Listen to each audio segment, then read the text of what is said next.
Existe um conceito, Vilela, que assim, para você identificar se um profissional é bom ou não da saúde, basta você verificar 3 coisas nele. Você precisa verificar se ele está te dando uma boa intervenção que tem base em evidência, se ele sabe o que ele está fazendo, se ele tem expertise nisso, uma formação, experiência, fez estágio, já atendeu ou tal, alguma coisa, e se ele se importa com a sua opinião.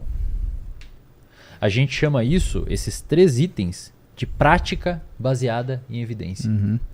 A galera, quando a gente fala prática baseada em evidência, o pessoal acha que é um tipo de estudo, um tipo de metodologia de estudo. Cara, prática baseada em evidência, eu vou falar aqui, vocês nunca mais esqueçam.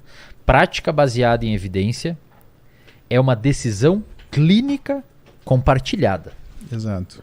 Então, quando você chega lá no MUSE e você tem eu vou falar uma hipótese agora aqui, pode ser que eu esteja errado na formulação do caso, você me corrige. Não. Você chegou lá no MUSE e você tem uma condição de um problema na lombar.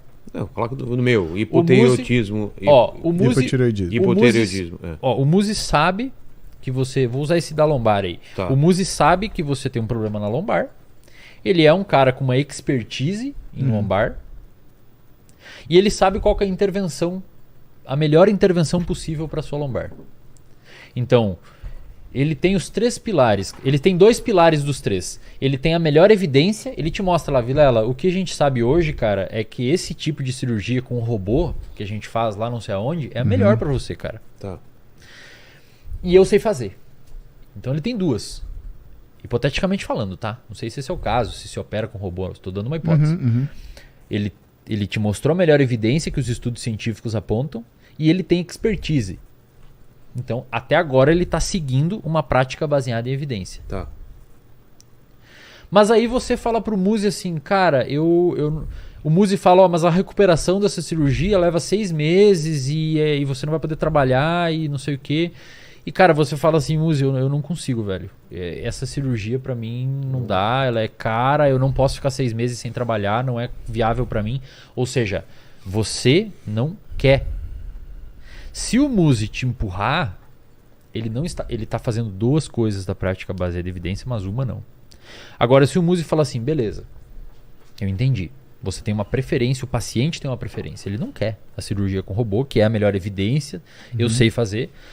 Aí o MUSE te fala assim, ó, eu entendi. Então assim, a gente tem essa outra opção aqui, que é você ir num fisioterapeuta, você vai ter que fazer tantas e tantas sessões, tem uma remissão aqui que os estudos apontam, você não vai ter esse pós-cirúrgico, quem sabe daqui a um tempo a gente entra com a cirurgia quando você fazer gaveta de podcast e tiver uma condição. E aí você fala, não, esse é bom pra mim. Tá. O MUSE fez prática baseada em evidência, porque ele se importou com a sua opinião. É assim, cara. A galera quando vai procurar um profissional da saúde, o profissional da saúde ele tem que estar munido de boas evidências, ele tem que saber o que ele está fazendo e, cara, ele não pode esquecer que tem um ser humano na frente dele. Exatamente. Com preferências, com religião, com ideologias, com ideias. Você não pode ignorar isso, cara. Você falou de 2 coisas importantes. Você Você vai falou ignorar. de prática clínica baseada em evidências. Só um adendo, perdão. Fala. Aí o que acontece muitas vezes, Vilela? O cara sai da graduação num desespero, eu preciso da melhor evidência, eu quero a melhor evidência, e esquece que não é um diagnóstico que está na frente dele. É um ser humano, cara. E prática baseada em evidência, como o Muzi falou, não é protocolo. Não é, tá com a sua lombar assim, cirurgia com robô. Tá com a sua lombar assado, tá desse jeito. Tá com esse jeito, tá desse jeito. Exatamente. Não, cara, não é assim. Vamos te escutar. Qual que são as suas expectativas, o que você busca aqui, entendeu? Perdão. Esner falou 2 coisas importantes, que não é só a prática clínica sobre evidências, né? Retomando, né? São a literatura mais atual, a habilidade do profissional e a escolha do paciente. São essas 3 coisas, sempre junto. E tem que ser habilidade. Então, se você chegar para mim com um problema de coluna, eu vou ligar com um amigo meu que é neurocirurgião, Vinícius, aqui, ó, tem uma escoliose aqui no joelho, vamos acertar esse caboclo. Né? É aquilo que é a sua habilidade. Mas tem uma coisa que se chama soft skills. São as habilidades finas. E as habilidades finas, elas envolvem o quê? Primeiro, você ser capaz de reconhecer o problema. Segundo, de você formular perguntas sobre esse problema para ver o que é a coisa principal. Então, por exemplo, no seu caso, você já contou, você tem hipotiroidismo, né? O que é o principal sintoma do hipotiroidismo para você? É o cansaço? É o craving para doce no final da tarde? As duas coisas. Por exemplo, é a intolerância ao frio, é a intolerância ao exercício físico, ou a incapacidade de você ser resistente à fadiga, é a qualidade de você ter uma fadiga precoce. A gente tem que definir, através dessas perguntas, o que é o principal. Elaborar o que é a abordagem disso. Depois que a gente elabora a abordagem disso, a gente faz o quê? A gente reavalia o que foi o resultado sobre você. Então, soft skills associado com aquilo que é habilidades finas, né, ou habilidades delicadas, acho que não tem uma tradução muito adequada, né? Ela é a sua capacidade de reconhecer que a pessoa é a pessoa e que você tem que ter uma metodologia para fazer isso, que isso não existe através de um protocolo. Você não faz um copiar e colar. Então, você tem a literatura, você tem a sua habilidade e você tem a preferência do Vilela. Ótimo. O que a gente tem que fazer? Tem que formular o que são, fazer a identificação correta do que você tem, formular as perguntas para ver as nossas prioridades, aplicar o que é uma estratégia para fazer o que é a avaliação disso, fazer a reavaliação, né, uma autocrítica sobre o teu trabalho. Você precisa fazer, né, o que é com seu controle de qualidade, né, e finalmente avaliar as novas condições, porque o que vai acontecer?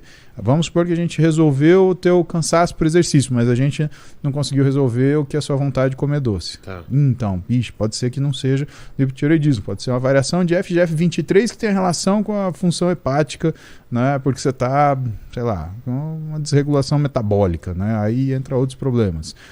Não, então o que aconteceu é que hoje você está com problema de sono, né? O teu sono está ruim.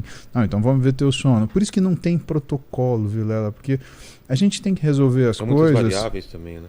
A gente tem que resolver as coisas conforme elas vão aparecendo. E muitas vezes, né, quando a gente tem quadros assim multifatoriais, e assim, a sensação que eu tenho, né, é que são que nem os diagnósticos de TDAH.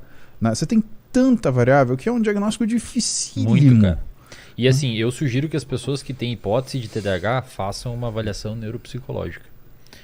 Você vai no neuropsicólogo e o cara tenta quantificar medidas qualitativas. Então eu pergunto pro músico, como é que tá a tua atenção? Ele vai me falar, tá boa, tá ruim, tá média. Isso não... Como é que eu vou saber o que é boa, o que é ruim, o que é média? Aí ele vai no neuropsicólogo, o cara vai falar, Muzi, decora a cor dessas jujuba aí, quantas tem, daqui a 5 minutos eu pergunto de novo. E aí eu vejo quanto ele prestou atenção, pego a idade dele, o sexo dele, boto em média com a média da população e vejo se ele tá muito viajando ou não. E eu nem lembro que doce era. Que tinha? Jujuba, cara. Então, só viu o copo d'água. Existe uma forma de você tentar quantificar a atenção, a memória, e o neuropsicólogo é um bom indicativo para quem tem... O psiquiatra normalmente faz esse encaminhamento.